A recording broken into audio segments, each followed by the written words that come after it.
जूनागढ़ के भवनाथ के भारतीय आश्रम के लघु महंत महादेव भारती जी, जो कि बीते 4 दिनों से लापता थे, उन्हें आखिरकार कल पुलिस की ओर से ढूंढ निकाला गया। इटवा घोड़ी के पास से जूनागढ़ के भारतीय आश्रम के लघु महंत मिले हैं। तब आपको बता दें कि उनकी तबीयत इस वक्त नाजाज है, जिसकी वजह से उन्हें जूनागढ़ के सिविल अस्पताल में इलाज के लिए भर्ती करवाया गया है। सुसाइड नोट लिखने के बाद भारतीय आश्रम के लघु महंत गायब हो गए थे। तब भवनाथ पुलिस थाने में इसकी शिकायत दर्ज हुई थी और विभिन्न टीमों का गठन कर पुलिस की ओर से उन्हें ढूंढने की कवायद तेज करवा दी गई थी। तब आखिरकार वो इटवा घोड़ी के पास से मिले हैं। हालांकि इस वक्त साधु संत अस्पताल पर उनकी खबर जानने के लिए पहुंच रहे हैं। बड़ी तादाद में पुलिस का कड़ा बंदोबस्त भी जूनागढ़ के सिविल अस्पताल पर तैनात करवाया गया है। महादेव भारती जी इस वक्त अस्पताल में इलाज ले रहे हैं। उनके होश में आने के बाद ही उनके गायब होने की वजह के बारे में कोई भी जानकारी हासिल हो पाएगी।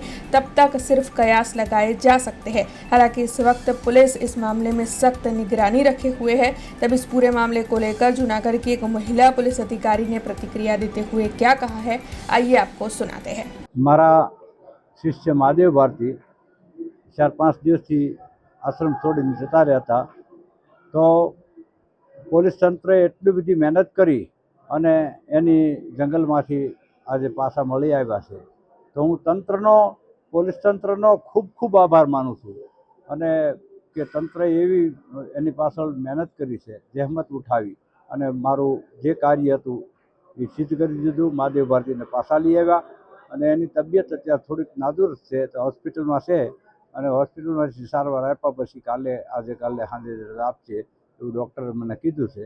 બાકી પ્રશાસનનો, મીડિયા જગતનો ખૂબ ખૂબ બધાનો આભારી છું। અસ્તુ, જય ગિરનાર। ભવનાથ પોલીસ સ્ટેશન ખાતે તારીખ 2/11/2025 રોજ 3/25 ગુનો નોંધ દાખલ થયેલ, જેમાં શ્રી ભારતી આશ્રમના લઘુ મહંત મહાદેવ ભારતી બાપુ, ગુરુ શ્રી હરિહરાનંદ બાપુ ગુમ થયેલાની અમને પ્રાથમિક રિપોર્ટ મળેલ। ત્યારબાદ અમે અમારે અલગ અલગ ટીમો દ્વારા તપાસ કરેલ, જેમાં પ્રાથમિક ટેકનિકલ સર્વેલન્સ અને સીસીટીવી ફૂટેજના આધારે એવું જણાતા કે ગુમ થનાર બાપુ જંગલ વિસ્તાર તરફ જતા દેખાય છે।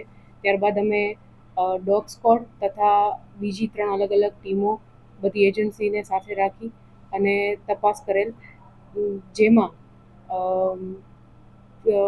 નજીકમાં કોઈ ટ્રેસીસ ના મળતા ત્યારબાદ ફોરેસ્ટ ડિપાર્ટમેન્ટ સાથે, SDRF સાથે આજ રોજ અમે આશરે 300 લોકોની ટીમ બનાવી અને ફોરેસ્ટ ડિપાર્ટમેન્ટની મદદથી પોલીસની ટીમે બાપુને ઇટવા ઘોડી પાસે કાળભૈરવ મહાદેવ મંદિરની આસપાસથી એમને શોધી કાઢેલ, જેમાં એમને ડિહાઇડ્રેશન થયેલાનું પ્રાથમિક અમને જાણ થતાં તાત્કાલિક અમે એમને સારવાર માટે અહીંયા હોસ્પિટલ ખસેડેલ છે। બાપુ હાલ સ્વસ્થ છે અને એમની સારવાર ચાલુ છે। हमसे जुड़े रहने के लिए हमारे YouTube चैनल को सब्सक्राइब करें और नई वीडियो की नोटिफिकेशन के लिए बेल आइकॉन को दबाएं।